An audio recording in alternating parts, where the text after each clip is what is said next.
If you like this podcast or the previous ones, please consider buying me a coffee at buymeacoffee.com/Frankie'sPod.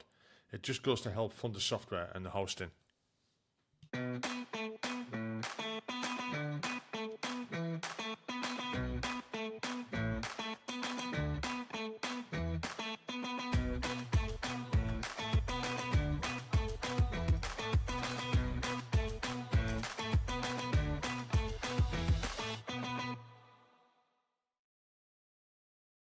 Hi, welcome back to the podcast.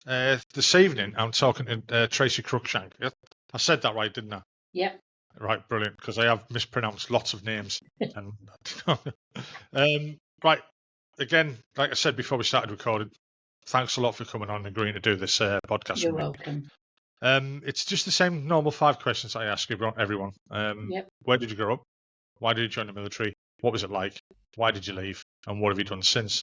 So if you just want to kick off with where you grew up and why you joined the military. Yeah. So I actually grew up as a pads brat. So for those that don't know what it is, my father was in the military. So I was born in a little village called Nantiglow in South Wales. And then I spent till the age of 18 travelling around the military with my dad, who was in the Royal Regiment of Wales.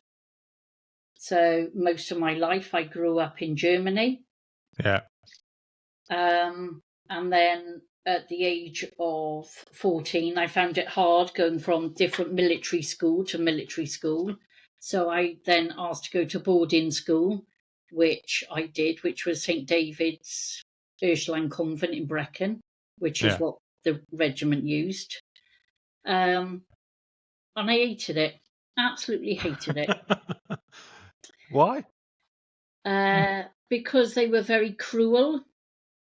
Like when people say that the military is very regimental and, institutionalized, then you haven't been with a bunch of nuns. Right, So okay. I was not a Catholic, but we went to chapel as soon as we got up and was washed and dressed at 8 o'clock. We went to chapel. We'd done half hour of prayer. Then you went for breakfast. Now, this was early 80s. Late 70s, early 80s, and we'd leave the milk out overnight when we put it up for supper. So you had yoghurt on your cereal, and they were very much what you put on your plate you had to eat. Then we'd done school. Very different world. Yeah, completely different. Because, people were starving in different countries. I shan't say what my reply was, but it was put it in an envelope. With a stamp on it. So I never had much of a relationship with my dad because he was always away in the military. Yeah. So I kind of hated the military for that bit, which is really bizarre because when my dad then left in 1983, we moved to Abergavenny where my parents bought a house, and my dad done 5 years extra at Courtacloughlin Army Camp, which everyone that sort of like comes to our area knows the Brecon Beacon, Senny Bridge and Courtacloughlin. And me and my friend in summer holidays were going down to Newport, and the army were doing a Cape tour, which is keeping the army in the public's eye. So we had the Argyll and Sutherland Highlanders all in their kilts, their best kit, and me and my friend bet each other that we wouldn't join the army. It was 50 quid, so that was a lot of money. Yeah, in bloody hell it was. 1987, and I said, well, I'll have a bit of that. So I joined the military. So did she. She lasted 6 months, and I'd done 10 years. She won twice. Yeah. Did she ever give you the 50 quid? No. Well, if you listen to this, you still owe her 50 quid. Yeah, Julia Harris.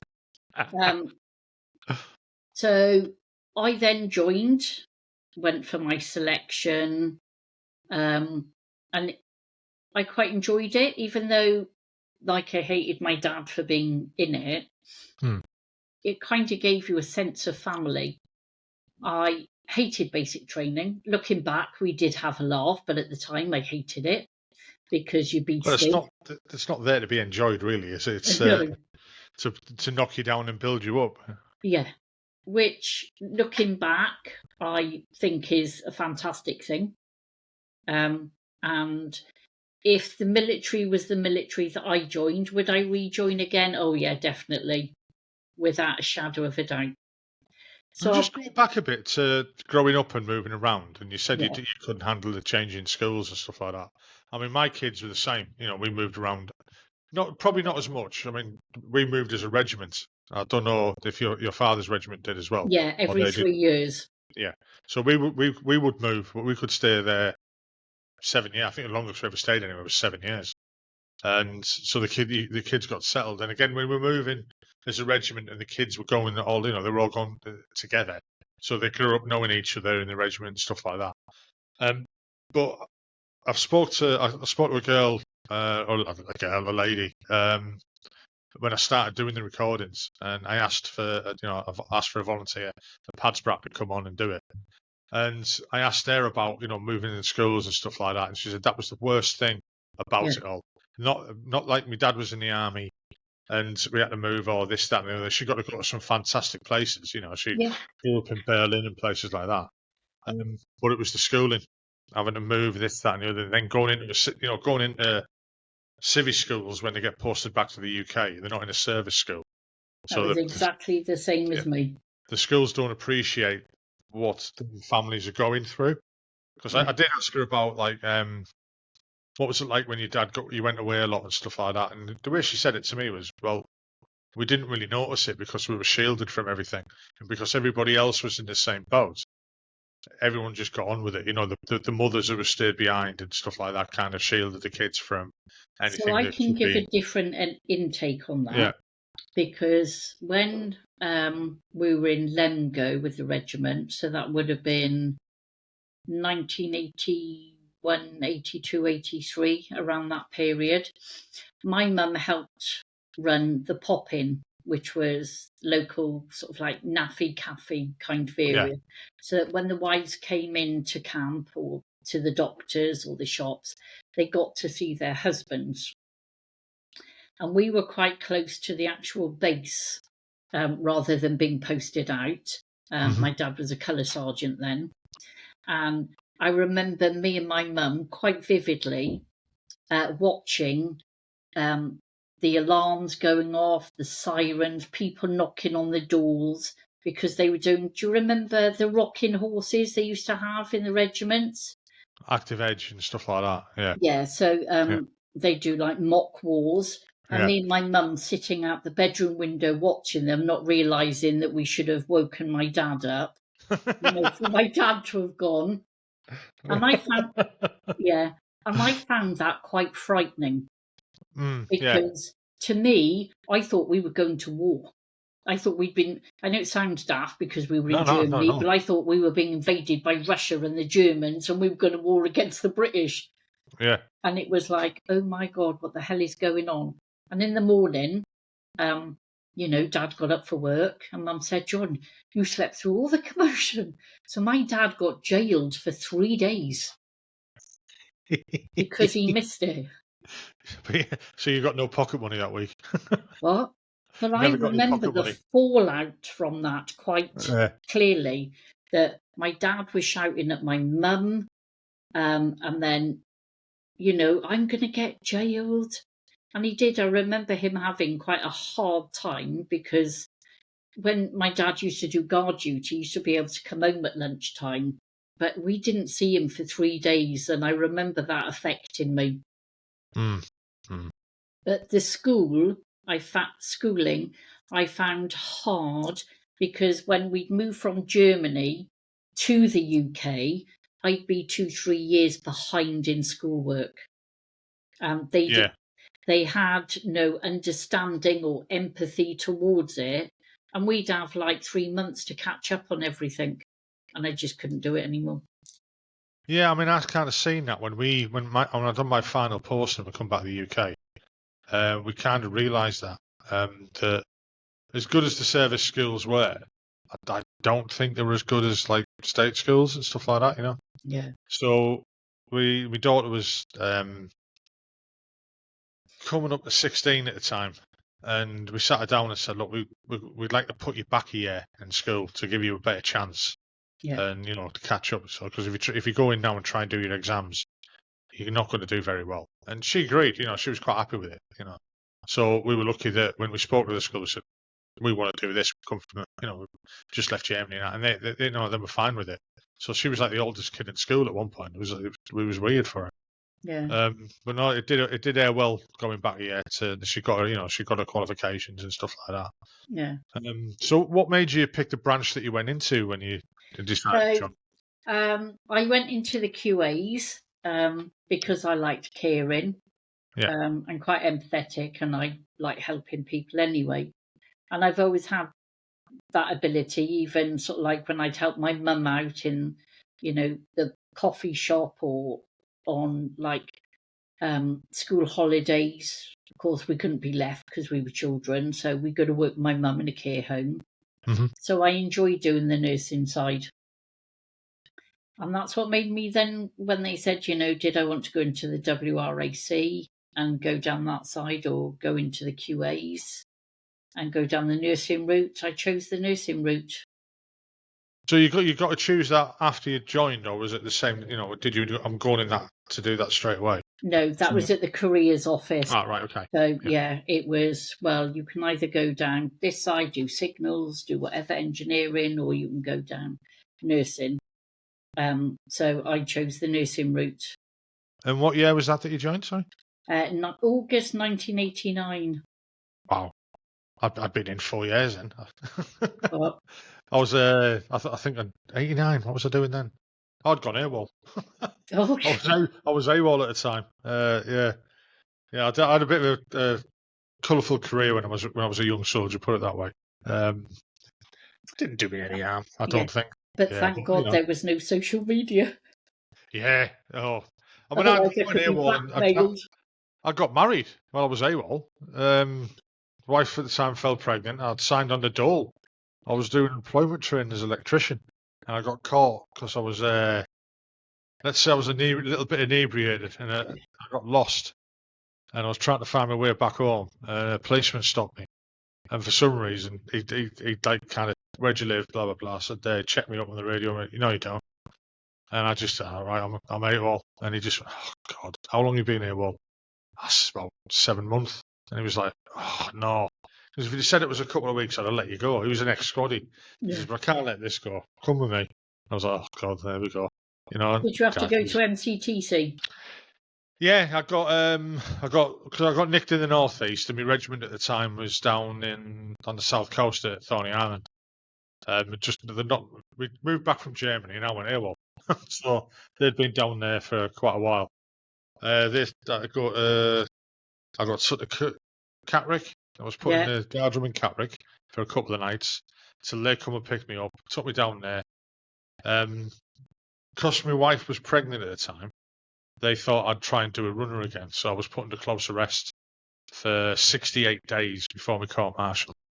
And then I got sentenced to 198 days at my court-martial, which was a bit of a shock because everyone told me I was going to get 56 days discharge. And because I'd already done that, I'd just get straight out and go home, which is what I was looking forward to. In the end, I think I did 96 days in Collie. And you know what? It wasn't bad. I've been to a lot worse places. Everyone says that. Yeah, you get all these horror stories about going to the glass house and this, that, and that. And don't get me wrong, it's not a piece of basic training. It is. It's just basic training again, but you get locked up on a night, And I came out of there. I'd like to say a better soldier. I know that I've spoken to people years later who remembered me getting back to the regiment, which means I've been gone away from the regiment for nearly a year. And when I turned back up, half of them couldn't recognise me, so I lost that much weight, and stuff like that. And it had changed me. It really had. I mean, being married and having a kid, that changes you as well. It calms you down. It calmed me down, I wouldn't say a lot, but a bit. I didn't get into trouble as much as I used to. I still did, though. You just weren't caught. Well, I think people just give up. They just went, oh, it's only him. He doesn't mean to hurt anyone, type of thing. But I used to get away with quite a lot. Always admit what you've done, especially in the army. You just admit it. And Yeah, then it's half easier. the time they're that shocked that you've told the truth that they can't deal with it and let you get away with it. Yeah. Depending on what you've done. But that was the last time I'd really got into trouble. It did me good later on that when the first round of redundancies come in, I should have qualified, but because I'd been AWOL and Nick, I had a load of unreckonable service, so I didn't qualify for the redundancy, so I ended up staying in. If they'd have got redundancy, I'd have been out like a shot. Yeah. But I mean, I ended up doing 27 years in the end. Oh my You know, God. Glutton for yeah, punishment. yeah. I mean, I didn't get very far in the rank structure. I got out as a full screw, but I had a good time. I enjoyed it, and I didn't miss it when I first got out. It's only like recently that I've started. Like, I mean, I missed it because you miss the camaraderie, you miss the Yeah. not just the social life, but the structure. That took me a while to get used to the Yeah. The chaos that's in this structure, industry. the security. Yeah, and civvies are weird. Oh You know, God, aren't they just? yeah, it's They're a different breed altogether.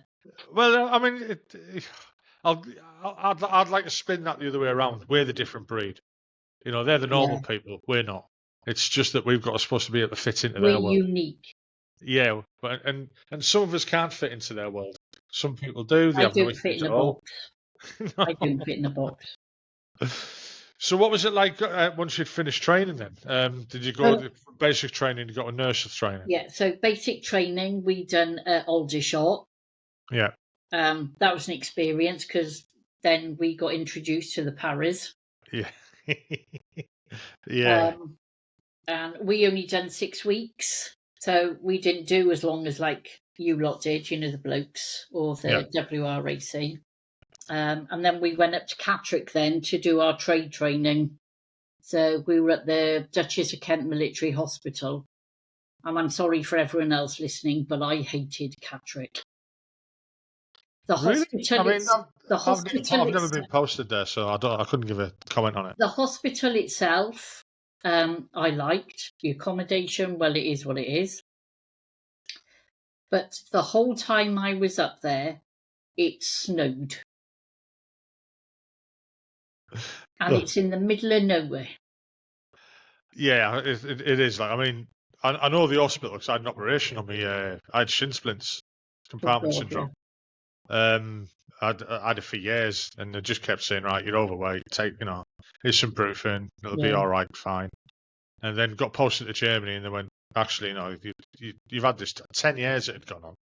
And I ended up having to go back, and it was Catterick Hospital. I got the operation done. I think it was not long before it all closed and everything. Yeah, when was that? That'd have been around about 99, 98, 99. They ended up getting, I think it closed not long after that. Yeah. Kind of. Yeah. Probably So, the hospital seemed all right. It's an yeah, hospital like to I me. say, I love the hospital. Yeah.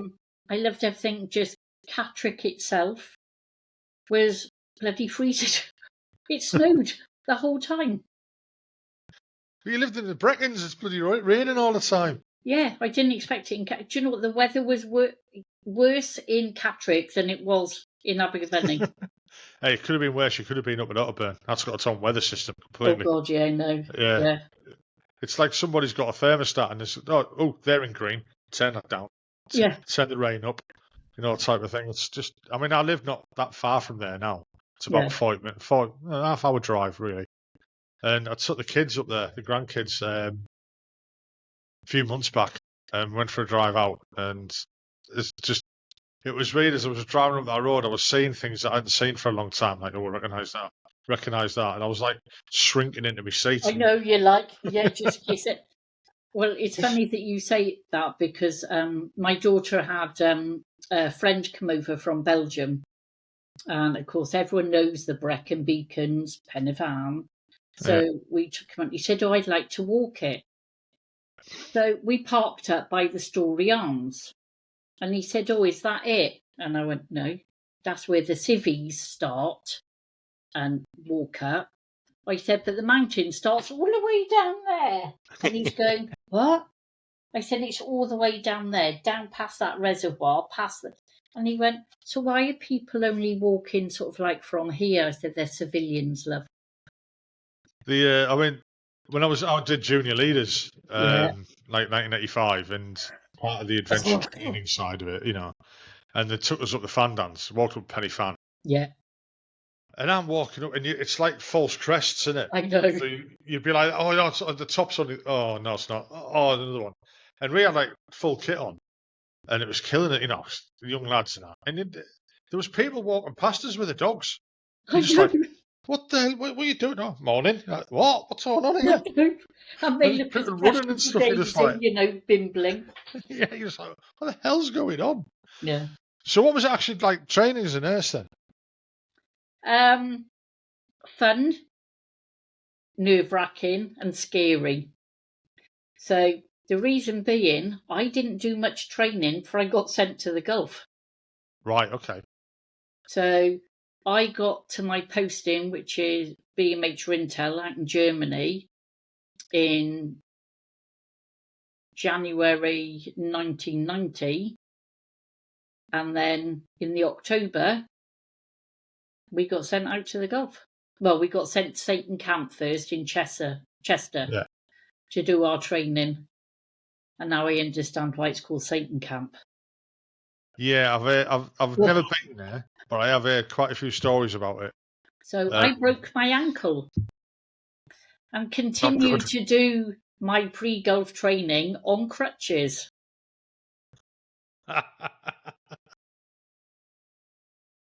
You know what? I'm not surprised. No, really not surprised. I went to see the medic who said, usual brufen, tubing grip. And after a while I thought, nah, there's something wrong. And they gave me compression bandage to put on. And then told me to wear boots and not trainers. Helpful. So to support the ankle. Yeah. Well, of course, when QA's done their training, we were allowed to wear trainers and not boots. And the fun thing is it was like all NBC training. Respirator on, respirator off, respirator on, NBC kit on, But it reminded me somewhere like out of Dad's army. These godforsaken places that you don't really think exist, but they do. Yeah, I don't think there's many of them left, but I always thought Walcott was like that. I only went there once, and I just thought this is weird. I mean, some of the camps in Wales were like that as well. Yeah, they still are. And then deploying to the Gulf. Sorry, we won't jump that far ahead yet. Go on. Yeah. So we then got sent home end of November, beginning of December. Yeah. To come home for R&R before we went out to the Gulf. So I had to ring, because of course I lived in Abergavenny. I said, look, we've been given a week's R&R to come home. And my mum was like, oh my God, they're still sending you and you're on crutches, with your Bergen and that. So I'm like, yeah, it is what it is. Come home, and I remember having a phone call on my mum's landline to say that we were called back to Germany. And I can't remember the timeline, but I remember the timeline being impossible, because living in Abergavenny, and we had to fly from, now I can't remember if it was Heathrow or Gatwick, but I want to say it was Heathrow, but I might be wrong. So don't quote me on that. It was one of those two. And there was no way I would have made the timeline with trains or even a car. Yeah. So my dad, being ex-military, rang the local police station. And I got blue lighted to the airport on my crutches and my Bergen. And we went back to Germany. I'll tell you what, I bet that was mint. It was absolutely amazing. I bet it was. The blue lights were on and everybody moved out the way. And I didn't have to get arrested to have a free lift. Yeah, I'm not going that way. Yeah, I've had free lifts before. Yeah. Luckily they weren't blue lighted though.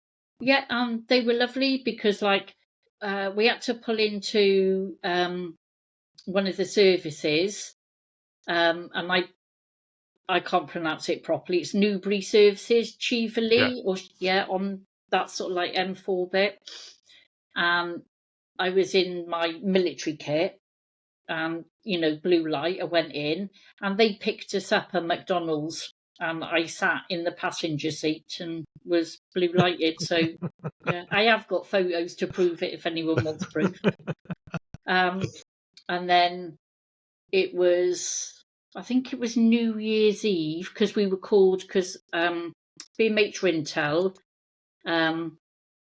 Iserlohn or Munster, I can't remember which was, and Hanover, we all went out to make 3-2 Field Hospital. Is that Al Jabail? No, that was 3-3. Oh no, it was Al Jabail, near Hafr Albertine. Yeah, near Blackadder Camp. No, that was when all the BCRs went, was that big, huge camp near Camp 4 in Al Jabail. No, that was 3-3. Right, okay. Well, I've had experience with them that was a bit weird. Yeah, so did I. By a matron.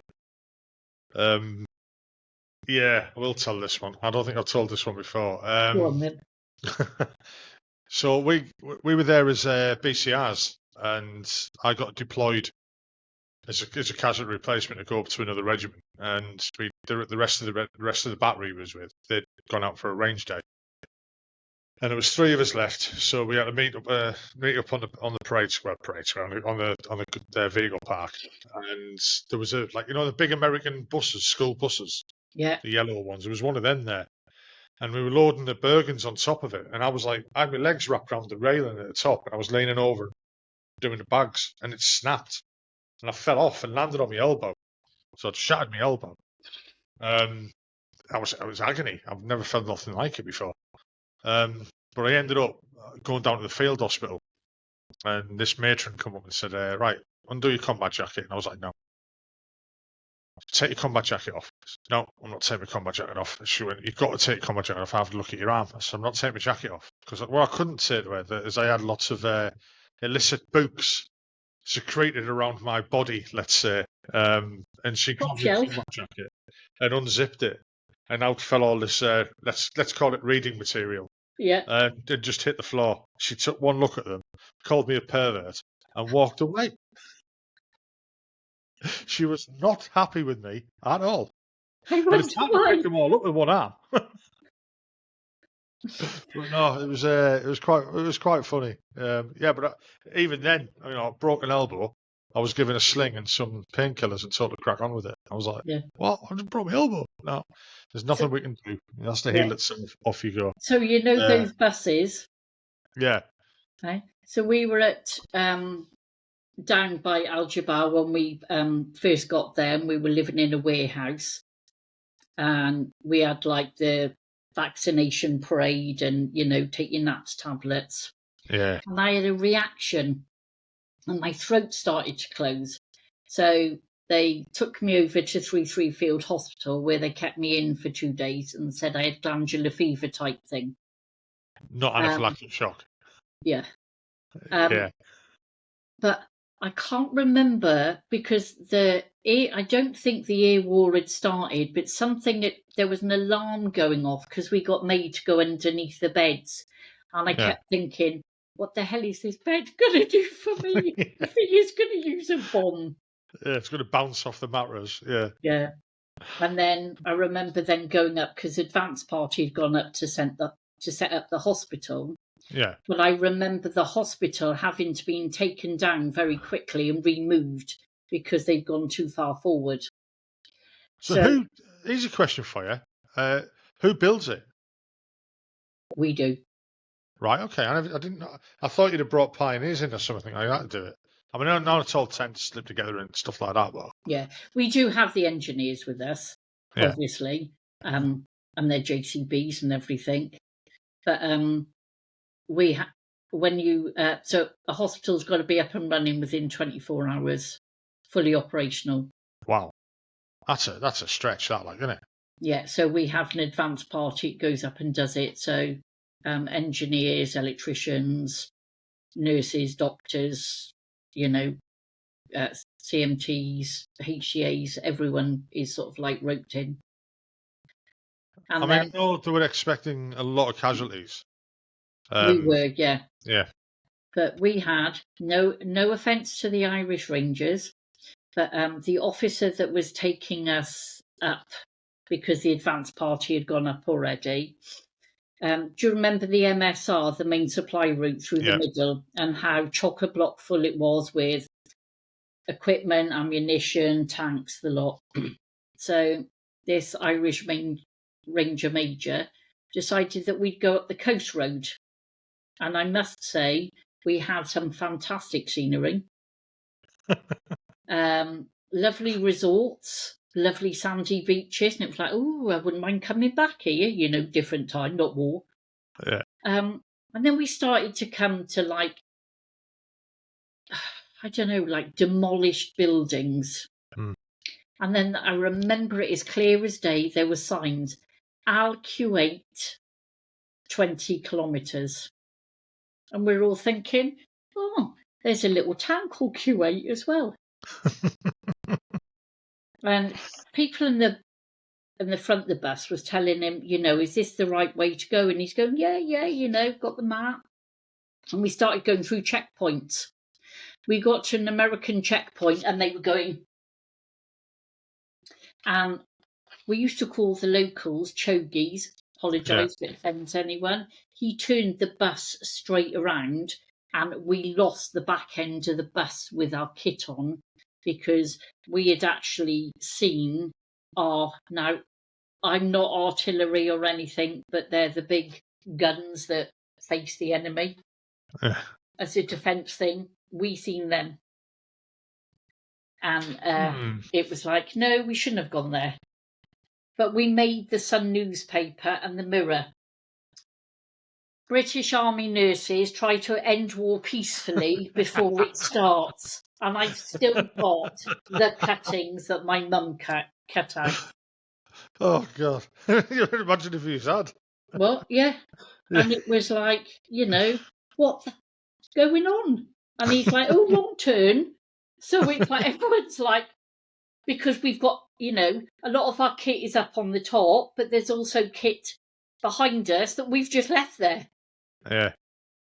And then, but at the time it was scary, but it was also funny because it's at the point where you can't actually believe it's happening. It's like something out of, Carry On Camping. Yeah. And then we get to the hospital. Yeah. And then we get to the hospital and, it's let's set everything up. Let's, find you thing. And I will never, ever forget this. And I shan't mention her name. But she was a lieutenant in the QAs that got hold of one of the he was one of the bandsmen to ask where the electric points were for a hairdryer. Right. And it's I take it she got an answer she didn't really want. Yeah. She said, but I couldn't believe. I mean, I suppose because I was naive, I hadn't looked. Do you know what I mean? I'd not really been in 2 years.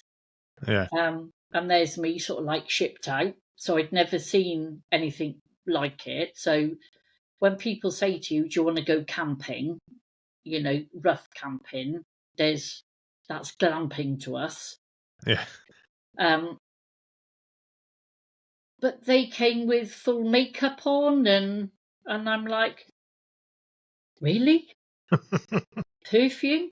And the perfume kept setting off the Naiad, which was hilarious because it was respirator on, respirator off, respirator on, respirator off.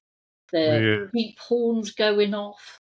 But our claim to fame is Kate Adie came to 32 Hospital. Yeah, in the middle of one attacks, and she was held not gunpoint, but as in you can't come in because we're on lockdown. Yeah. I mean, I've met her twice in my career. Once in the Gulf and once in Bosnia. and you just see her coming. And it's the old adage, it's the old, like, the modern myth or the military myth, where she only turns up where there's going to be trouble. It's as Yeah, if she knows. She's like Wolfgang, she knew yeah. where everybody was. God. And then I remember being given money for your water. And Yeah, that was then, mad, wasn't it? yeah, but RCO, Colonel Peter Lynch, I thought he was off his rocker, right? Because we had a garden where he grew flowers, right? And I thought we're in the middle of a war, and you're growing a garden, so it was known as Desert Rose. But looking back now, actually, that was his therapy. That kept him going, because I was quite lucky because I worked on the ptarmigan and the ULS exchange, whatever it is, Yeah. out in the Gulf, along with my mate George. So we got to hear everything that went on the radio, the ptarmigan. Yeah. And we were there for the 4 o'clock, briefings from Whitehall or wherever it was. And looking back, I can understand why he had to have his bit of peace, his bit of sanctuary, even though I thought he was nuts at the time. Because then we were on countdown, so it was like D-2 days. Yeah. But I remember, now this is, yes, hold my hands up, typical QA, I can't read a map. And we had to get, well, yeah. We had to get so the war had started, right? And I remember being so afraid because the alarms kept going off, and I was frightened, and I'd be a liar if I said I wasn't. So I slept most nights in my NBC suit with my respirator on. Something similar. Remember I said I broke my elbow? Yeah. Right, it was my right arm. I'm right-handed. So I couldn't put my respirator on. I get people that help me put it on, and they'd be, you know what it was like, the scuds, Yeah. the alarms going off, and every 5 minutes they were going off, and having it done in NBC gear and stuff like that. But because I couldn't, like, get my respirator on myself, somebody had to help me, I had to sleep in a casualty bag of a night time. That's not nice. You just, No, like, it's not. fucking lay there with this It's perspex like screen being in above a you. body bag. It's exactly like being in a body bag. I've never been in one, but I'd imagine it is. Yeah. Everyone else thought it was hilarious. Absolutely hilarious. They'd zip me up and push me off the bed, the bed off the cot. Yeah. We went and got all the cots off the Yanks, swapping them for jumpers and stuff like that, because the British gear was crap, as usual.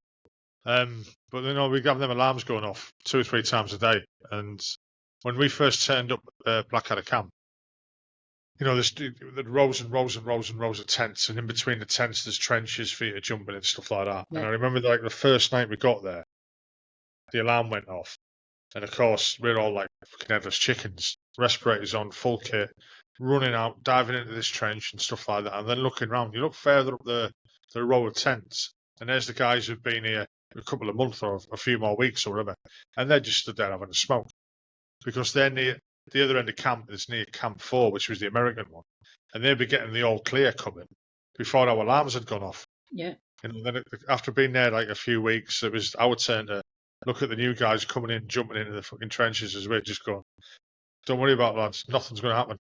And then there was one night where the alarm went off and everyone was sat in the tent, and we were looking around and nobody moved. And I remember our full screw at the time, he jumped on a table and he, like, shouted, come on, the alarm's gone off, come on, everyone get ready. And I was like, nothing's going to happen. And he was like, yeah, true. Like, and we all started laughing about it. And then we heard this explosion. Something had gone off into the port, I think it was, or not far from camp, and a scud had got through, through the Patriots, and it landed. And I shit you not, he jumped off that table in his boxers, and he landed on the floor in his NBC suit with his respirator on. I've never seen anything so quick in my life. It was like, what the fuck happened then? Yeah. And when that loud explosion, everybody, the shit at the fan. We would, you took it a little bit more serious because you'd got lax with it. You know, because it happened Yeah. so many times. You just, not You another got one. fed up with it. Yeah, and then Because it was like, empty threats. It's like, oh God, here we go again. and then all of a sudden it happens, and then it's shit. Start taking this seriously. You know, I mean, there was lots of our mutual friend actually, Roy, who was on the podcast next week. When he was telling me when he turned up at the Gulf with the job he was doing, they started working straight away, and I was like, really? And I never thought of it that way. I mean, we had a few accidents where guys done silly things. Yeah. Nobody was really hurt. You know, one of the guys, we'd got our atropine. You know, your pens, and now they're real. You know, they're not toy ones or play ones. Yeah. And we were doing an NBC lesson, and he must have just forgot that it was real, and he stabbed his leg, and it went off. So he's full of fucking atropine, running around this fucking tents like a blue ass fly, panicking. And you know, we've seen another guy who there was another explosion, and he didn't get his respirator on in time, and he panicked. So he took all 3 combi pens. And we were like, what the fuck are you doing? You know, and he was like, you know, he got took off and brought back a few hours later or a couple of days later or whatever like that. So there was daft little accidents like that. But it was when Roy was saying, no, they started working straight away with the morgue parties and stuff like that. That before the war kicked off, there was people dying left, right, and centre through natural causes, through accidents. That was kept covered. Yeah, you know, I mean, I didn't appreciate it even all these years later. You know, you don't. I mean, you do. You hear of people die. You know, in just normal military times, not in war. You know, and training exercises. Through natural causes, through accidents and stuff like that. But you just forget about that. But like what they had to go through, and imagine this. You use yourselves with the QAs that your job's already started long before our job had. Yeah. If you know what I mean, if that makes sense. Yeah. So no, I totally dealing get with it, casualties and stuff like that. We also have the prisoner of war camp down the road as well. Yeah. But I remember. Did you get many of them in? Yeah, loads. Yeah. I remember going on a telephone run with one of the posties. Mick, his name was Mick the postie. So we were in a 4-tonner going down, and we'd taken the wrong turning on this desert road, well, bit of desert, and there was 12 kids, I want to say, they weren't that old, that just dropped their weapons and went, we love British. And we're like, what are we meant to do with these now? You know? Yeah, just go over there. Who are they? And it was like, oh my God, really? They're kids. Yeah. And we're thinking, how have they made it this far forward? But then they were from the local town. Spoke to like loads of people, and through experiences of my own as well. Even in the second Gulf in 2003, they were giving themselves up, and basically you didn't have the facilities to take them. You know, and you were just saying, right, just keep on going. None of them had weapons and stuff like that. Yeah. You know, they were asking for food. But if you think, you give them. Right, they just come out of the Iraq-Iran war. Yeah. 10 years, so they didn't want, most of them didn't want to fight. They were threatened. Yeah, and I imagine it would have been the same on Optelic as well. Yeah. Although I think there was a bit, that was a bit different because we were invading their country and stuff like that. But the whether the rights and wrongs, obviously people have their own opinions on it and stuff like that. And obviously, first Gulf War, rightly so, we were there and doing our job. Whether we went about it the right way, I don't know. I think we did. I don't recall any massive uproar of anything happening. Apart from, I'd consider what happened on the Basel Road as bad. Yeah. I really would. When I went to see the aftermath of that, the smell of that has never ever left me. No, I can imagine. It hasn't me, and some of the sites haven't. Yeah. Some of the sites were surreal. I found them funny at the time. You know, Yeah, no, I get it. picking a boot up and somebody's foot was in it. You know, and it's just like, what the fucking hell? You know, and like But throwing it away. that's our coping mechanisms. Yeah, yeah. But it Because was. I just thought that, rightly or wrongly, well, I at the time I didn't think that much about it, but when all these years later, I've thought about it quite a lot, and I think a lot of people died on that road that probably shouldn't have. You know, they were escaping. Yeah. They were trying to get home. All right, there was a war on and stuff like that, and there was vehicles that they were on. You know, there was armor, there was military vehicles, there was stuff like that. You know, it's a threat. But a lot of the vehicles I seen weren't military. With They were civilian. they were civilian. You know, and I think it's kind of wrong that it happened. And I understand why it did. And again, later on, we ended up in Kuwait City in the embassy. We were guarding the embassy, and we were speaking to. There was loads of expats that stayed there all the way through it. You know, they came down the embassy to say hello and stuff like that. They had a dinner night. It was great. And we ended up going out with one of them because we were on guard the night they had the dinner night for the expats. And a couple of the expats had come to our battery commander and said, them guys were on guard. They've missed out. Can we come down and take them to our house, basically, for a piss up? And he agreed, and we were like, get in. So there was like 4 of us that went out, basically, for a jolly around Kuwait City and ended up going to this guy's house. A local guy, a Kuwaiti guy. And we were talking to him, and we didn't appreciate the shit that they'd gone through with the Iraqis. You know, and we were saying, oh, well, tell us about it. You know, and then he started telling us stories of what had happened to his neighbours, what had happened to kids, you know, and the way it's dragging people out on the street and killing them. Yeah. You know, and I mean, I think one of the funniest things he told me, and even he laughed, was some Iraqis had watched a bloke go up to a cash machine in a wall and take money out. And they'd what's that? That's amazing. You know what I mean? So they went up and started pressing buttons and nothing come out. So they got frustrated with it, stood back and opened up on it and just shot it to bits to try and get the money out of it. You know, they didn't realise what it was, you know. They're not backwards or anything like that. You know, it's not that backward a country. It's just that they lived out in the desert. They didn't see stuff like this. And they were stealing everything, you know, and there was atrocities that happened that were caused by the Iraqis. And you know, talking to these guys, they did suffer from them. And again, we didn't really appreciate that because it hadn't happened to us and the war was over so quick. But now talking to people like yourself and talking to Roy, the shit he went through, really, really bad. The way we were treated afterwards, not so clever. I mean, I was lucky, you know, and my regiment was lucky. We didn't lose anyone. We had quite an easy tour, really. Went out there as casualty replacements, ended up guarding the embassy. Some guys went down to Riyadh to guard the headquarters there. But then again, we had other guys who had deployed and had gone out with the guns and gone out with other units and stuff. They didn't have a good time. They saw shit and it affected them later on. But it isn't until later on that it probably does affect you, as you're probably well aware.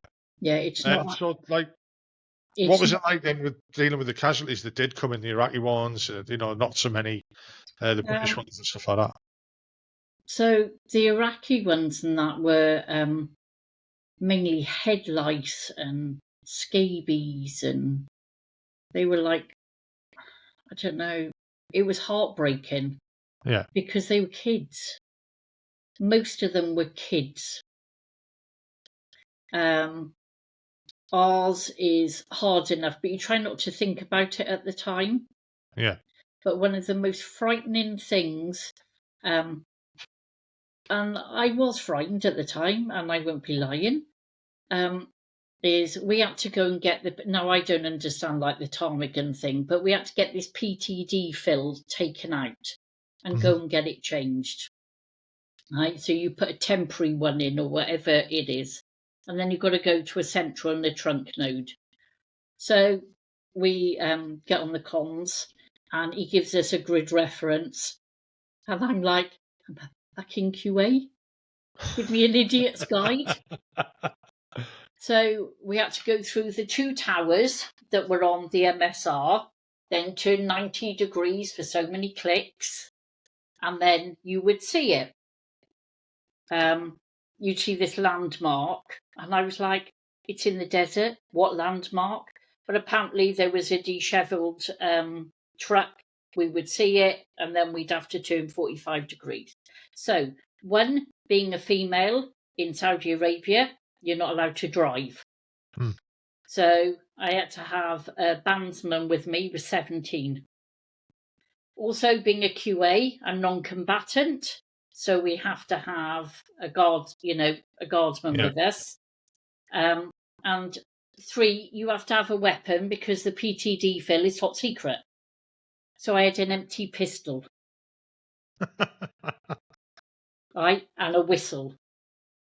So off we go, as cocky as anything. I will say we were as cocky as anything. We go through, goes direction. Right, what should have been a 45-minute there and back, 3 hours later, we're stuck in a sandstorm. Said to the guys, well, there's no point going anywhere, you can't see anything, so just have a fag. Took a fag anyway. We spotted this sort of like setup a bit further over, so we headed towards it. It was an American checkpoint. They'd been donned up in their full NBC kit for 45 minutes. And I remember thinking, oh my God, we're dead. We're dead. And so did the guardsman. And I mean, I'm laughing, but it's... Right, no, I can laugh about it now. And I remember the one guy said, oh my God, I'm a virgin. And I said, well, I fucking ain't. But it's like... And then we couldn't go anywhere because we were too traumatised to do anything. And then I was like, oh God, we've got to get this done. So this American soldier then said to us, they're now moving. They're on the move. What do you mean they're on the move? Well, they're on the move. Yeah. So where are they going? Where's my grid reference? Yeah, they were going through the breach. Right. Yeah, so we had to go and follow to go and get this bloody thing done. And I'm like, oh my God. So we eventually get back. Everyone's been like looking for us. So there's panic stations when we get back. Where have you been? And it's like, well, we got lost. Right? And they go, but it's funny when you say it to people, they go, well, did you take photos? We didn't have mobile phones. Yeah. Right? What do you want me to take a photo with? You took your big camera, didn't you? Polaroid, Instamatic. But then I remember another time sitting out sunbathing and watching the Scud and the Patriot take each other out. And it's like, oh, that's cool. And then realise then what all this dust stuff is that's coming down above you. Yeah. I mean, I know he never fired any, chemical weapons, but we were also scared about the fuel. The fuel was carcinogenic, or we were told it was, so there was all sorts out there to destroy us. I think, I call it like 4 days of madness almost, that we were very, very lucky that we lost so few guys.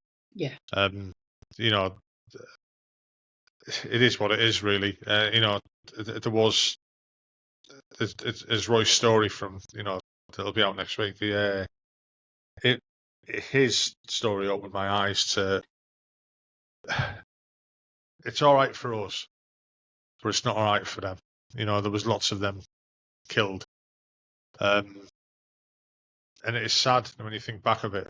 Now not being in the military and have time to reflect on it. They're not the enemy. They're just on the other side. They're doing their jobs just like we were. Yeah, they're just doing their job. Yeah. And at the time, you've got to take it. They are the enemy, and you don't kill them, they'll kill you. Yeah. So you kill them. That's where we were lucky being nurses, because we don't have any political views or religious views. We're not meant to. Yeah. And we treat the enemy like we treat our own, which we did. The only thing that griped me afterwards is they didn't do the same for us. No. But then that goes to show them their qualities and not ours. Yeah, well, it's some of the conversations I've had at work with some of the young lads. They're on about like Ukraine at the moment, and they're saying, there must be war atrocities going on left, right, and centre. I says, well, there will be. I says, not everyone in the world, not every country has signed up the Geneva Convention, and it all depends what you call a war atrocity. War is war. War is, we're there to seek the enemy and destroy them, not to make them cups of tea, not to sing Kumbaya, give them a hug. We're there to kill them. They're there to kill us. We stick within the Geneva Convention, mostly.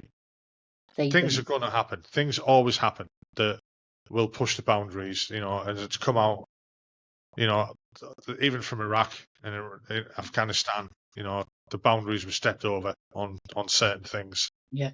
But other countries don't sign up for the same beliefs that we have, or the same conventions. Sorry, I wouldn't even call it a belief, because it's just human nature anyway. The Geneva Convention isn't an alien concept. It's humanity. That don't do this, don't do that, don't rape, don't pillage, don't thieve, don't murder. Killing someone in a war is not murder. Logically it is, but it's war, so you're not. Yeah, and it's quite funny that, like you say that, because we went to do a medical stock-up run to 39 Heavy Regiment. Yeah. And it was like, do you want to go? Oh, yeah, it's a day out. Because at the time, it was real, but it wasn't real. Yeah. And that's the only way I can explain it. And like you say, now, when you look back, it's like, oh, my God. Yeah. And we'd go past in the vehicles and the children would be out in the streets wanting chocolate and boiled sweets that come out of our ration packs. We couldn't wait to get rid of them. To them, it was like gold. And to see their faces smiling. And then I remember going up the Basra Road and thinking, oh my God, these lads have really got it rough, because I don't know what I was expecting. I mean, I know they were roughing it, but one guy was having a shower and his mate literally had a colander over the top, with huge bottles of water having a shower. And I thought, God, I thought we were roughing it. Because I did. And it was like, oh my God. And then, like, we got to talk to some of the lads and they were all geared up. And then the next time I went up the Basra Road was afterwards. Yeah. And there are sights and smells that will haunt me for the rest of my life. And one of the worst ones, and I'm sorry, but he was an American soldier, picked up a femur from a person and went, I'll take this home for Rover. And I have never, ever got that through the years of therapy that I've had. I can't get that image out of my mind. It was like it was a trophy. Yeah, but is that not the dark humour? That is the, yeah, that, I mean, that is the dark humour, and that's what gets gets us through things. Yeah. Again, you mentioned earlier, it's doing stuff like that. I'm not guilty of it being that bad, but it might have. I wouldn't say similar, but you kind of ignore the humanity of it sometimes, and that's it. Treat it with I wouldn't say contempt, but you treat it like jovially, and it is. It's your coping mechanism. Yeah, if that's it's funny because out of all of it, and I mean, I saw some horrendous stuff. That was one of the main things that I still now. It stuck with me. Yeah. And I mean, yes, we took. People took bandages and trophies. That's kind of what the human race kind of does. Doesn't mean we agree with it or everything, but that was one of the things that sort of like stuck with me. Yeah. And especially over time. I mean, over time and with therapy and things, you kind of learn to sort of like distance yourself, and you can logify it. Yeah. But that bit, I've never been able to sit right with. But I'll tell you something else that will make you laugh.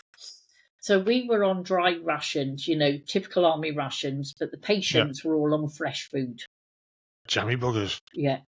So we were always grateful for the BFPO 3000 parcels, where you got, yeah. Did you ever get them? Yeah. Yeah. So my mum used to send me loads and loads of bottles of tomato ketchup because as long as it tasted ketchup, I could eat anything. And I remember this, Tabasco for me. yeah, it was what? Tabasco for me. Yeah. Yeah. And I remember this big bottle of Brecon spring water.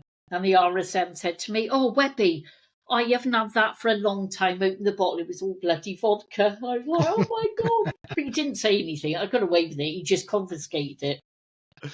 We But had guys whose parents had sent them out some very expensive whiskey in shampoo bottles. yeah, we But done that. they hadn't washed the shampoo bottles out properly, so you couldn't fucking drink it anyway. We did though. Yeah. And another thing was we had the Gurkhas with us as well, God bless them. Yeah. And one of the Gurkhas, one of the riflemen, asked me over to, their mess. And I was like, no, it's okay. I know, like, oh, no, Mamse, come. So I eventually went over and I was like, the curry was really nice because it's spicy. It's not like Indian curry. I know it's a Yeah. funny thing to say. And I thought, God, they've got fresh meat. And I was going, meat? And he was going, yes, Mamse, fresh meat. And I went, well, where you get fresh meat? And it was like, I couldn't get enough of this curry. And he said, you eat curry, have more. And then I was going, where it come from? And he went, see? And I was going, what? So we went over the bund, our Yeah. boundaries, and there was desert sheep. And I was like, oh my God, I've just bloody eaten one. But I've loved Gurkha curry ever since. But it was like, So if anything, that's come out of it all. yeah. But I made friends for life, and we still, Yeah. you still kept in touch. But So what was the close down from the Gulf like for you then? And returning home? well, we left everything there. Really? Yeah, all our kit. The only thing we took was our NBC kit, Bergens and everything. We left the locals. Oh, Oh. I did take my American camp cot, which I swapped for my berry because he thought I said a Kuwait berry and not a Kuwais berry. God, we just swapped loads of jumpers for them. They were coming into camp and we were saying we need cots, and they were like, well, we need trailers, and our boss was like, well, you can have one of them trailers from over there. They weren't ours. There was Yeah, just loads of trailers parked up, so they just reversed the Humvee up and took a load of trailers out. We got a load of cots, and we were like, nice one. yeah. On orders like a couple of nights later, where's all the trailers gone? Don't know. Don't know what you're on about. There was lots of that. There was lots of horse trading going on. Yeah. So what was after the Gulf then for you? So we came back from the Gulf and sent back to our light regiment's hospital. And when I got back, my unit wasn't expecting us, so I had to sleep on my best mate's floor, which happened to be the Sunday that the German public do their emergency sirens. I remember just jumping up and putting my NBC kit on and shouting gas, gas, gas. And she's going, "You're in Germany, Webby, you're in Germany." And I'm like, "Oh, okay." So I stayed out till 1993 in Wintel. And that was the best posting of my life. I thoroughly enjoyed Germany. But I grew up in Germany, so I knew the area. Yeah. Then I went from there to Woolwich. I remember the nurses in Hanover, and because we went far from there, Yeah. they had some good parties. Like, Yeah, I know. yeah, there was. I did a stint in Hanover Hospital. Did you? Yeah, I wouldn't say much to my embarrassment, but I knew I was going to get in the shit for something, right? And to get out of it, I went to the doctor and said, I've got a drink problem. And because I was always pissed. I was a young squaddy in Germany, always getting in trouble being pissed. So I told him I had a drink problem. I was like 18, and he was like, right, we'll get you signed up. Next thing I know, I'm in fucking Hanover on the P wing, on the drying out in there. And I'm like, what the fuck am I doing here? It was mental. And I'm on this ward. We're doing this course. I think we were there maybe 3 weeks, maybe 4 weeks. It was an interesting course. Don't get me wrong. I learned quite a lot. It never worked. The night I got out, I got pissed. But again, I think me and there was a couple of lads they were there for the same reason. We didn't have a fucking problem. We were there just for a sky type of thing. Yeah. But we were on that ward with people who did have problems, and they weren't just like alcohol either. There was guys who'd had proper serious psychosis and stuff like that. There was a young lass on it. She was a Padsbrat, and she had issues. I think that she'd been abused or wherever. She never told us why she was there. But it was just unusual to have her mingling with us as well. We're all in the same ante rooms and stuff like that. And I seen a guy do the strangest thing. He was quite an high-ranking officer, like full colonel or above, and he had his own room. And I remember the nurses running in. He was shouting and screaming, and they ran in, and we were stood at the doorway going, "What the fuck's going on here?" Like having a good nose. And he'd flipped, and he thought he was a Viking.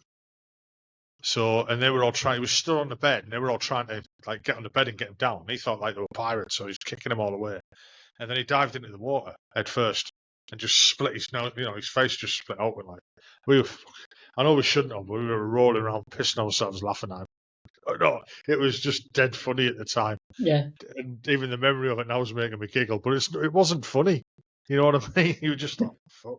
But that was quite an eye opener for me. And then we got in the lift to go up to the ward one morning or one afternoon because they'd send you out with the hospital to go and do things. Yeah. And then when you come back in, you used to get breathalyzed and stuff like that. That's I it. did every one of you as well to try and go out. Go and get pissed. Yeah, we did. Yeah. Yeah, but we never did. We were quite good. We went to a concert one night. I went to watch Tapau. It's the only concert I've ever been to when Tapau played in Hanover. And if I hadn't been on a course, I'd have never seen that. So that's good. Yeah.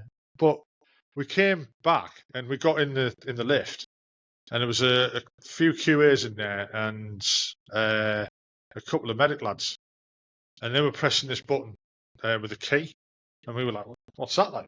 What's the difference?" Oh, that's our accommodation. We're above yous. I was like, "What? You live in the hospital?" Yeah. They said, "Yeah. Do you not hear the noise on the night?" It was no. So after that, we were like, listening on the fucking parties and all that was going up there. I mean, it was.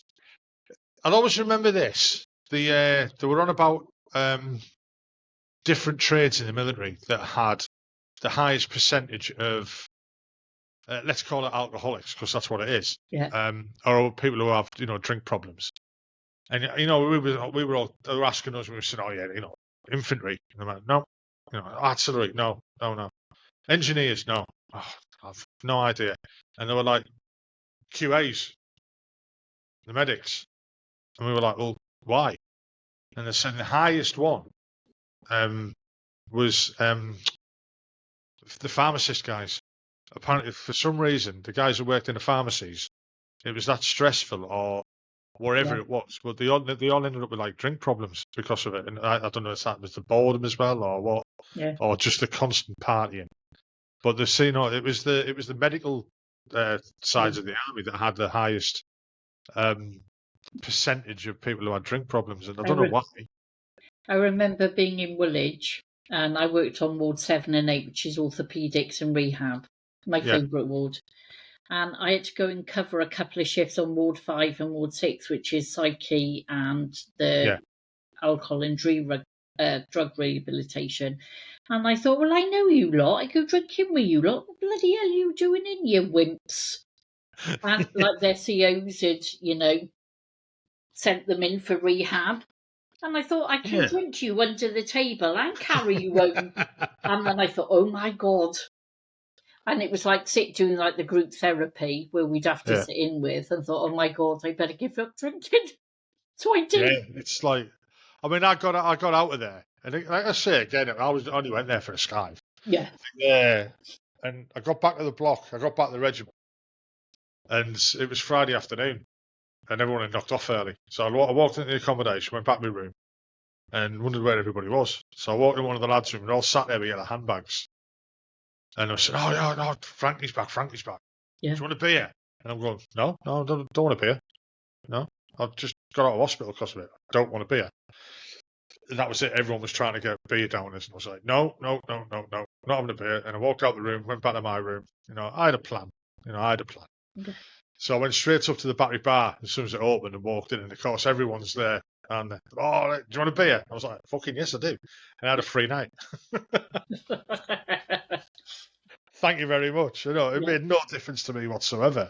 But there was in them times in the army, beer was everything. You'd get rewarded. Yeah. You'd get rewarded with a crate of beer. Yeah. And it was later on in my time in the army that you realised that they'd knocked that on the head. And for good reasons as well. Really, there was far too much of a drinking culture. There was far too much illness. That's the wrong word. There was far too much stuff that was caused by heavy drinking. Yeah. People ended up in hospital through fighting, whatever. Oh yeah. Abuse. Bullying. Wednesday afternoons, because that's your sports afternoons. Friday, Saturday, and Sundays we used to dread. Yeah, because they'd all end up coming in. Yeah, and so it wasn't mainly a Friday night. It was sort of like 7 o'clock on a Saturday morning. It'd be like, "Oh, you sobered up now, have you?" Yeah. Yeah, and now you feel the pain. But no, looking back, looking back, if I could do it all over again, would I? Yeah, without a shadow of a doubt. Would I join today's? No. Well, it's because I know different. Yeah, so through doing these podcasts now, I've spoken lots and lots of obviously veterans. Yeah. And they're all of the same opinion. It was always harder in my day and stuff like this. And it was. Training was harder in them days because training was different. I've interviewed guys who are 80-year-old and talking about their training, and I'm thinking, well, it's not that much different to what it was like when I was in, or when I my training. Obviously, certain things were a bit more stricter and stuff like that. The training now is different. It's not. I wouldn't say it wasn't brutal for us. I mean, it might have seemed it, but I don't think it was. I was very lucky that the troop sergeants I had for a year, all three of them were really, really good guys. Yeah, and I did as well. They trained us brilliantly. But training now is different. It's different people who are joining the army, and it's the old adage of like the social mobility. You get guys coming from the rough council estates, join the army, make themselves better. And again, I've seen that. I've seen guys do that. I've spoken to lots of people who it's happened for them. And I've had arguments on social media with other guys who were saying, you try to recruit and this from the dregs of society. Well, yeah, we do, because they're the ones that are going to be not easy to train, but they've got more motivation. They're rough, they're tough. They're fucking. You're training people to kill people. We're not training people to sell ice cream on a seafront. We're training people to be able to kill other people. In the end, that is our job. Yeah. And we don't want namby-pambies, but modern society now is different than what it was when we were young. Everything is technical. They've got, drones, and everything is all digital and fast moving. Yeah. So it's a different army now, but it's at the weekend. I just went to a reunion. I'd kind of not wanted to go to them for years, and then, like I was saying before we started, I've started to miss it a little bit more, and things have changed. All that shit on the wall behind me, that didn't used to be there. All right, it's a backdrop for the podcast. Don't get me wrong, otherwise I wouldn't have an SA80 on the wall. It's not real, by the way, if anyone asks. It fucking hurts, but it's not real. I went to the reunion, and there were serving guys as well there, because it's like a past and present members association. So there was guys there who I knew, Even though I've been out 12 years, there was guys there like who were sprugs when they joined for me. And like now, one's like a major, one's a captain. I'm like, what the fuck did where did I go wrong? You know what I mean? Yeah, Like, and it's like, I wiped your ass when you were younger. you know, and it was fantastic seeing them. And then speaking to the younger guys who were there, you know, and asking about what they've been up to, and you know, with Estonia and things like that. And it's a bit boring for them at the moment. You know, there's not a lot going on. But we're on about like training, and I've spoken with, you know, again through the podcast, guys who were repair writers instructors. And one of the old BCs, I spoke to him, interviewed him, and he was CO Purbright. And he said, you've got to remember one thing. No matter what us old fogies think about the new modern army, they're all volunteers.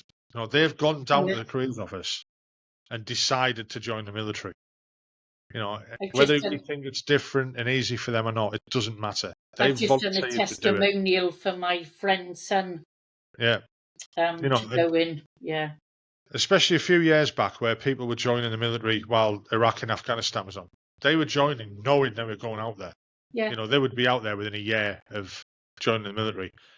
And so you've got to take your hat off to them. You know, there's still people wanting to join. There's not enough people. And the army's not as big and the military's not as big as it was. But there's still enough, you know, there's enough people out there who will join. We want more. We're probably going to need more soon. You know, fingers crossed not, but you know, we've got to prepare for the worst or whatever. Yeah, I think if I was their age today, it would be different. But because it's not the army that I joined, I don't think I would enjoy it. Yeah. But if I was their age, like, you know, I've got my daughter's 19 this year, next week. She'd love to do it, but she can't because she's got medical issues. But she would be high into the intelligence corps or whatever it is, cyber. So what made you leave then? So I left in 1999 and my last posting was at the Royal Naval Hospital, Haslar. Fucking hell, I've been in that one as well. Well, is there anywhere I've been that you haven't been in? Operation on my elbow. What? No, that one, was my elbow. And the one that broke in the Gulf? What, yeah. We were posted at the time at Thorney Island, just down the road. That's where my husband was stationed. Yeah? Yeah. Was he artillery? No, he was a chef. Ah, right, okay. So he I was at Thorney Island at the beginning of the 90s. Yeah, I loved that place. I lived in Gosport. 1997, no, 98. 97, 98. So you got married, no, hold on. So 95, because Woolwich shut, he moved to Thorney Island and I got sent to Haslar, and then we got married in 96. So where was your quarter? Rangner, Gosport. I lived there as well. Miles Close. I lived we started off in Frobisher Close and then moved down to St Nick's Avenue. Oh, right, I don't know them. I got quite isolated when I got married. Yeah. But yeah, I didn't like Haslar. We were the first. Navy. Yeah. We were the first lot of tri-service to go. And of course, we were the ones to iron out the problems. Yeah. So we were in the student accommodation as Lance Jacks and Full Screws, doing block inspections 3 nights a week. Yeah. It's enough to put you off in it. Yeah. Yeah. And then, you know, when you just go through a rough patch and my anxiety, I noticed that I was having bad anxiety and that my joints were hurting and I'd had several operations on my ankle and I noticed that I was falling apart. Yeah. And then it just took this naval officer to give me a load of lip and I gave him a load of lip back and called him back. And I went and signed off. And then I then done 6 months on the sick with depression, anxiety, panic attacks. Done my resettlement, come out. How did you find that, the resettlement and the transition into Civvy Street and that? Crap. Was that because there was no help from anyone, or? Yeah, yeah. Nobody wanted to help. It was like, get her out as quick as possible. I went to Tidworth on a resettlement course for 3 days, Friday, Saturday, Sunday, doing my IOSH health and safety.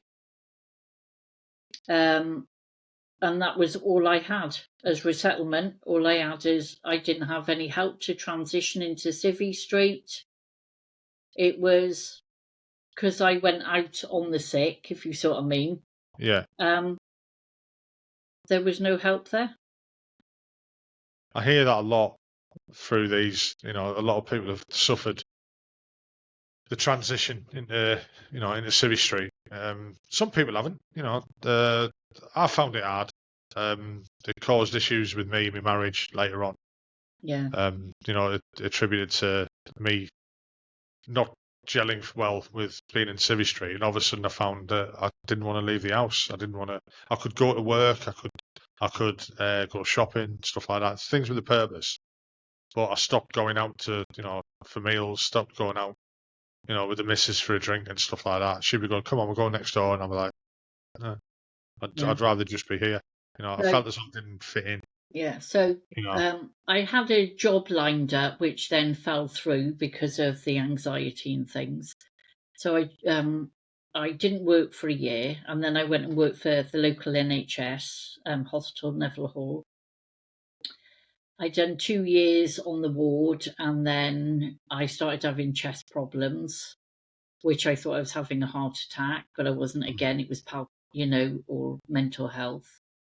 And then I went to my GP, and then they admitted me. I went involuntary for 6 weeks into our local mental health hospital, and then stayed under them for 20 years while they helped sort me out. So were you married when you left as well? Or? Yeah, I was married. So he was at Thorney Island. Yeah. And then when we got, just after we got married, 48 hours before we were getting married, he was still in Bosnia. Yeah.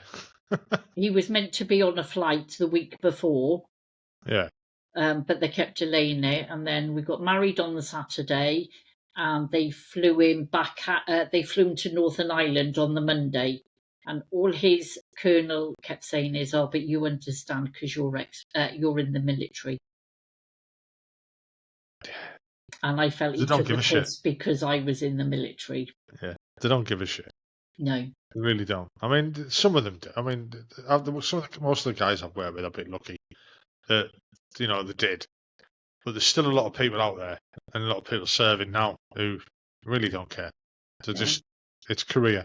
It's a career, and that's the way. And of course, being in Wales, courage does not cover us. Yeah, it's the NHS work. I think the NHS works differently there, doesn't it? Yeah, we don't. Yeah. The only help that is here is Veterans NHS Wales. Yeah. And that is not equipped for the amount of veterans and military that we have. I mean, I must admit, Op Courage, because I've experienced it recently, for me, worked really, really well. Like, really, really well. I was seen very quickly. I knew something was wrong, and I've, if anyone listens to these podcasts, I'm telling this story again. I'm sorry, but because I've mentioned it quite a few times, I ended up getting panic attacks or anxiety attacks. Never had them before in my life. Didn't understand what was happening. I knew why it was happening, but I didn't understand what was happening. I thought I was going to have an heart attack. Yeah, horrible. You do, yeah. Yeah, I literally.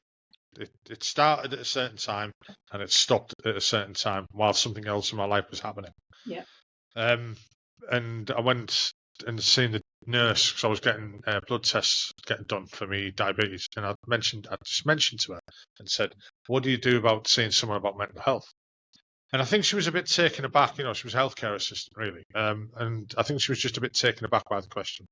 And she basically looked at me and said, "Well, you just fill a form in online." And that annoyed me, really annoyed me, that someone is stood in front of you asking for help. and you've just said, "Oh, just fill a form in online," you know. And I went home, and I felt no better and stuff like that. And then I wouldn't say it was like a full-on anxiety attack, but the way my mind was that day, there was just all sorts going on. Real, you know, some quite bad thoughts as well. So I filled the form in online, and was quite honest with it. Probably a bit too honest. So that was probably the right thing to do, actually. Yeah. And I was seen within 2 days by the doctor, which was brilliant. The doctor then just said, "Look, up courage. They'll be in touch with you as soon as I can." And they'd warned me that there could be a backlog and this, that, and the other.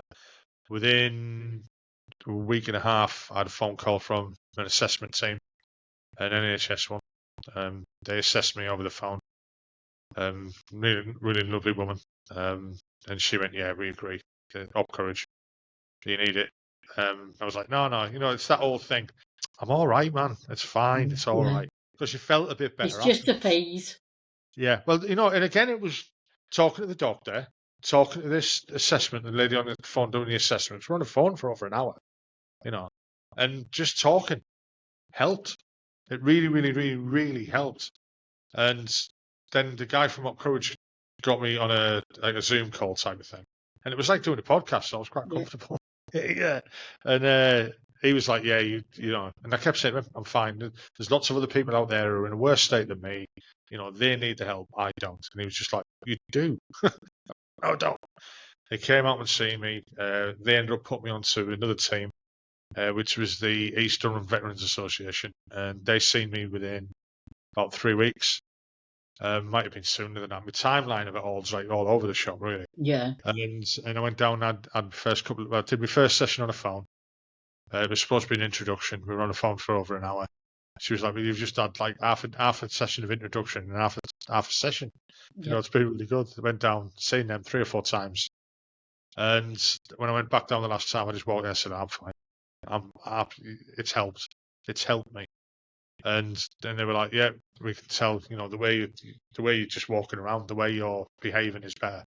You know, and it really helped me. You know, so if anyone is struggling or thinks that, you know, There's they're not bad nobody enough there. to be seen, you know, I'm not. You know, you're not having thoughts of suicide or whatever. But if you can't stop your mind doing weird shit, and it does it. And if you start experiencing that, go and ask for help. Yeah. They'll either say no or they'll get you the help, and then So, you get the help early. yeah, I was quite lucky because Veterans NHS Wales had just set up. So I was one of their first. Yeah. So, and it was thanks to my counsellor that I retrained. Right. Okay. So, Dr. Mike Moo, yes, as in a cow, he said to me, "Right, we'll go at your pace and you tell me." And some of the things I didn't enjoy doing with him, like some of the therapy, but it needed to be done. And he explained to me why we had to do it sort of like this way, which was EMDR therapy, which is eye movement desensitization reprogramming. So although I'd had 15 years of the psychiatric team in the NHS, right? They were wonderful. My psychiatrist, Dr. Irene Jones, was amazing. But like she said, she couldn't understand the military aspect. Yeah. And I've heard that a lot. Yeah. So she could help medicate me, talk to me, see things, but couldn't really unwire or retrain because that's not their field. Mm-hmm. And after I then went through my therapy, which was 22 weeks, and in between that phase of 15 years, I couldn't leave my house for 4 years. So, like you, I couldn't go out. I was afraid if I had a heart attack, I would drop dead, even though it wasn't a heart attack. I got blue lighted in, I don't know how many times, because I thought my heart was stopping. To even where they one of the physicians actually wrote in my notes that I was a hypochondriac and attention seeking. But to me, it was real. It felt real, as in physically, not mentally. So I then retrained as a hypnotherapist, an EMDR therapist, and that's what I do. I help veterans. You're the second person I've spoke to who went through counselling, went through EMDR and hypnotherapy, who have retrained. One of them was a chef, and you. I mean, the guy was a chef. I was just when he told me, I was like, "What? Yeah, Right, okay. I didn't expect that." Yeah, and I've got other modalities that I can help. Yeah. So I volunteer with the Royal British Legion, Abergavenny branch. I am also on the committee of the Combined Armed Forces Veterans and Breakfast Club in Abergavenny. Yeah. And part of the Monmouthshire Veteran Support Hub. It's great that there's all these associations are around, because the big ones like Health for Heroes, Combat Stress, and places like that seem to have just disappeared. You know, the funding's gone for them.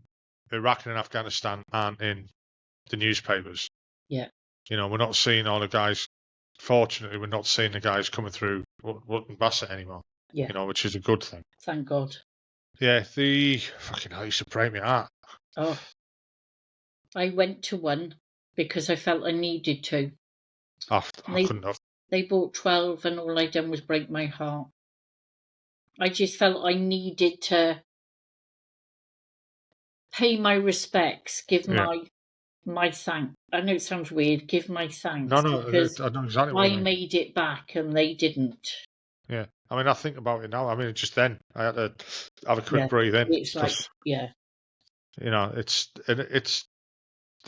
places like the ones you deal with, and the like for me personally, the Eastern Veterans Association, who do wonderful work and walking with the wounded and people like that. And then there's guys out there who are doing like stuff on their own, you know, to help Scottish little soldiers. Yeah. You know, that's like that them type of ones. Talking to a guy, Mark Harding, and I've spoken to him now a couple of times, and he does, you know, he got injured in Afghanistan and told he would never walk again. At the moment, he's just walked from Carlisle to Arnhem, you know, for charity. You know, honestly, amazing bloke, absolutely amazing bloke. And there's plenty of guys out there that are like that, and there's associations. You know, if people look for these places on social media, TikTok's now becoming very popular, where you know these guys are on there, and you can approach them. The associations in nearly every town, you know, they're there, and they're there to help. And obviously, they can't do everything for you. Yeah. You know, we have our own in 3RHA in 3rd Regiment Royal Horse Artillery. We've got our own charity called the Red Cipher. Yeah. You know, and they've helped veterans that were in the regiment. They've helped people who were serving. You know, they give money to the regiment still to help pay for, you know, stuff within the regiment, like, you know, like sports gear and stuff like that, because the regiment doesn't have the money anymore. It's sad. No, you know, I know. That's the heartbreak inside. But the good thing is, it's been interesting to see, and there's people there that are going to help. You know, and it's like for yourself. I mean, we mentioned before you started recording about the Gulf Veterans Association that you're a member of. And again, I mean, I was speaking to as it turns out, you know, people wouldn't have known this, and I didn't know before, but we know some of the same people. Yeah, you know, it's like, you know, we've lived in the same houses, we've been in the same hospitals. I know.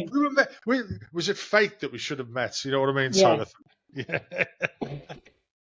When I was talking to Roy, you know, he was on about how he's formed that one. Do you want to give us a little talk about that? So I wasn't part of the forming group, the Justice for Veterans. Yeah, right. That was with Gavin Roberts. But in the last 2-3 years, I helped form and run the WhatsApp group. So we have 3 different pages that come underneath. One is the Plymouth group, because quite a few of us and some civilian friends, supporters, went down to get to have words and prove a point to the Veterans Minister, who is now the ex-Veterans Minister. We also have a chat group, so the lads and lasses, anything they want to ask, there's somebody on there 24 hours a day.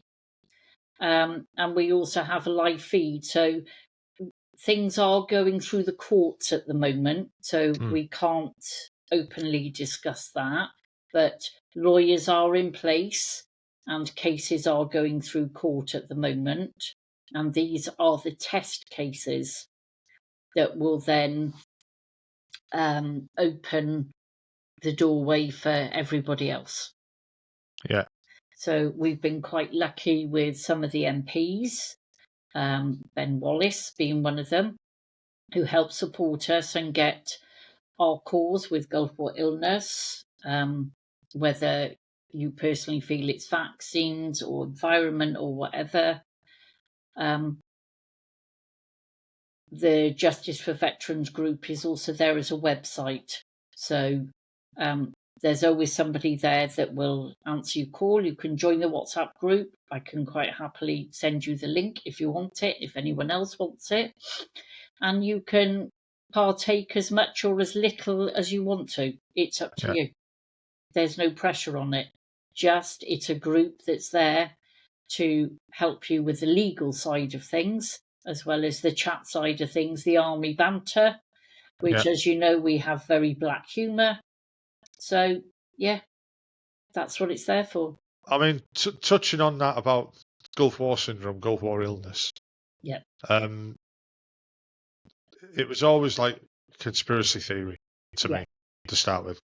And I suppose a little bit it still is, because again, I was in the army for a long time after. So you're indoctrinated, it costs nothing happened, nothing else, but, we took the same we had the same injections. We had the NAPS tablets that had never been tested and stuff like that. And you took it, one, because you were ordered to, and two, you trusted people.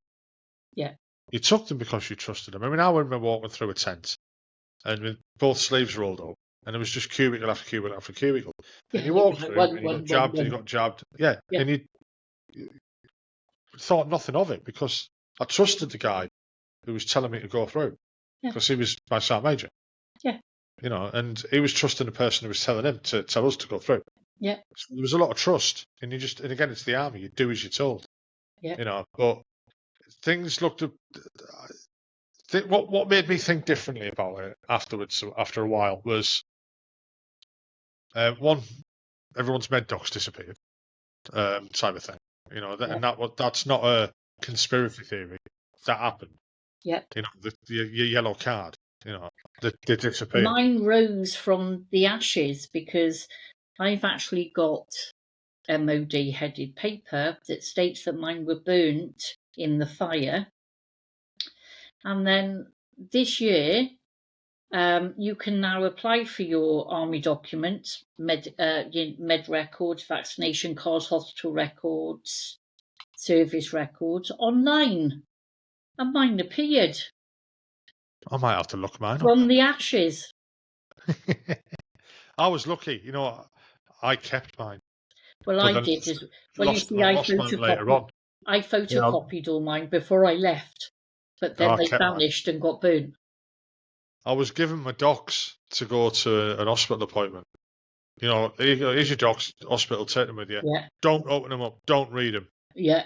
And what do? You sit there. Oh, I remember that. Isn't that important? I'm fucking having that. And I kept it, but I lost it later in a move. It was annoying. But the thing that made me kind of open my eyes to it all, and again, I don't think it's ever affected me. I don't know. Maybe it did. Maybe I have more hair. I mean, I know I'm making light of it, but what made me think about was when we got back from the Gulf. You can imagine there's a lot of pregnancies all of a sudden. Everyone was falling pregnant left, right, and centre because we've been away. Yeah. We want to see our wives again. Hinting, what yeah. I mean? And the amount of miscarriages and stillborns afterwards. We went. I'm and sure we're also not saying children this. that Yeah, were yeah, born they unique. have issues. Yeah, Yeah. we lost a baby through miscarriage not long after. Whether that was because of that or not, I don't know. Can't say. And again, don't really want to think about it that much. But there was a lot of it happened. There was a lot of miscarriages. Even within our unit, there was a fair few. I know. And you hear about it afterwards and talk to people. And go, yeah, I remember that happened in our place. That happened here. It happened there. But there's no proof. You can't say what it was, what it isn't. So It wasn't documented type of thing either. yeah. So out of the nations that went, the 36 nations that went, 31 were unvaccinated or not given any form of medication, and five nations were. Right. So out of the five nations, one was Britain, the UK, British forces overseas, and even those that were undeployed but had the vaccines have been affected. Right. So that rules out, now that's been proven, and we have documents from scientists and legal professors as well as professors in the science world that has ruled out sarin, because if you think about logically, there was hundreds of thousands of troops out there. Mm-hmm. How did a gas, right, called X, right? I know it's sarin gas, but called X, can filter its way through 36 different nations and only pick on the 5 different nations, and then travel all the way back to Germany, Cyprus, and the UK? Yeah. Doesn't happen. Yeah. Doesn't make sense. No. So we had a professor, I can't think of his name off the top, he's a mathematician, do the statistics on the chances of that to disprove what Professor Simon Wesley, stated at the time. So we have lots of evidence, which is why it's now going through the courts. It'll be interesting to see the outcome of it. So it really will. As awful as this sounds, because I don't mean this like this, but COVID and the COVID vaccines have actually helped our case.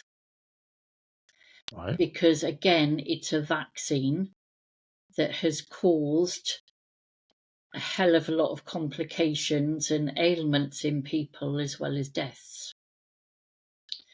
But there is a common denominator in the vaccines called squalene. Right, I didn't know this.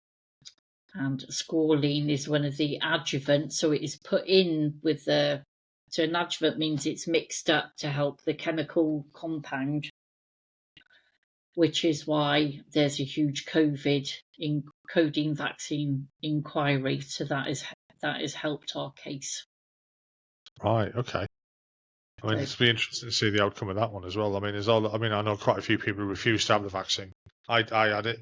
I wasn't going to take the chance, but I had the first 2. Yeah, I've only had the first 2. I didn't go for the third. No. Just like I'd caught COVID, and it just made me want to sleep. I didn't have a bad chest or a bad head or anything like that. Now, my friend, bless her, who's a civilian, had 5 COVID injections, and she's had COVID 14 times. Now, she's either the most unlucky woman in the world. Yeah.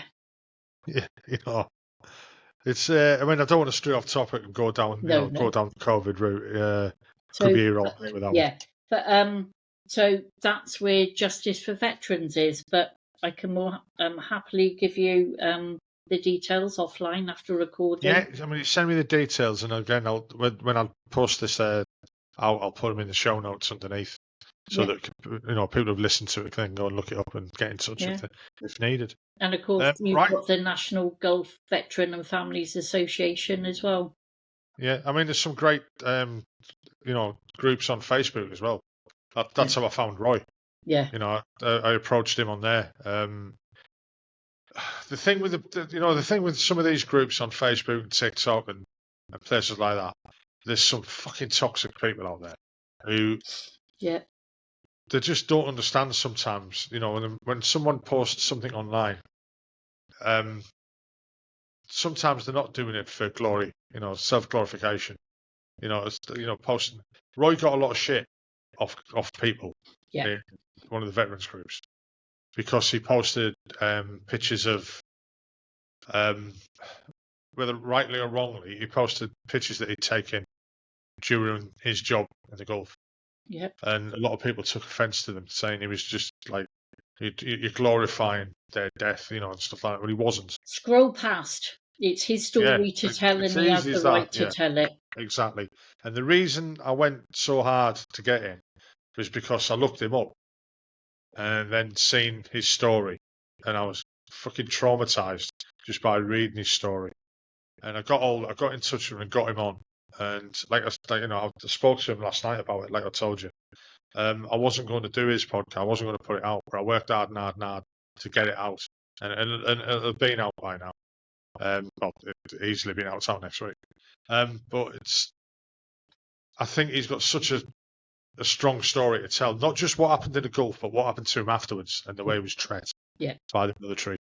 The military closed ranks on him. Yeah. And it does, as much as I love the military and it was great, reunions and seeing the old bosses and this, that, and the other, sometimes that's not the army.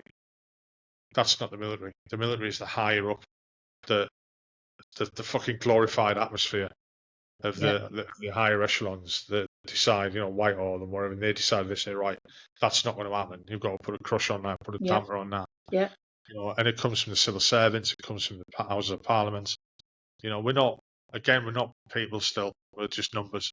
Yeah. And they'll do their best to oppress it because it's, whether it's because it's going to advance their careers and I'm going to carry on like this. I'm going to have a big bang and put someone knocking on the door in a minute. You know what I mean? Yeah. And I don't really. That's not what this podcast is about. So I really shouldn't be going on about it. It's, but it is that feeling's out there for people. Yeah. And I've got that. It's doing these. It's opened my eyes to a lot of things. Where it's not all rose tinted glasses from memory and stuff like that. It really isn't. There's a lot of hurt. There's a lot of anger. Out there for people. Well, I'm just like we've been on nearly 2 hours now, so I think. God, you can talk. No, you can't, like. No. No, it's been great. It's been lovely. Thank you. And I'll stop the recording now. Hang on, 2 seconds. Stop. Oh yeah, I hope you enjoyed that podcast. I enjoyed recording it. If you could just hit the like button, and also if you could subscribe and hit the notification bell, that'd be great because it'll help the channel grow. The more people will see it, the bigger it'll get, and the more guests I can get on, and the more people I can talk to. Well, I hope you enjoyed it, like I said. Look forward to the next one. Hopefully we'll be out next week as normal. Bye-bye now.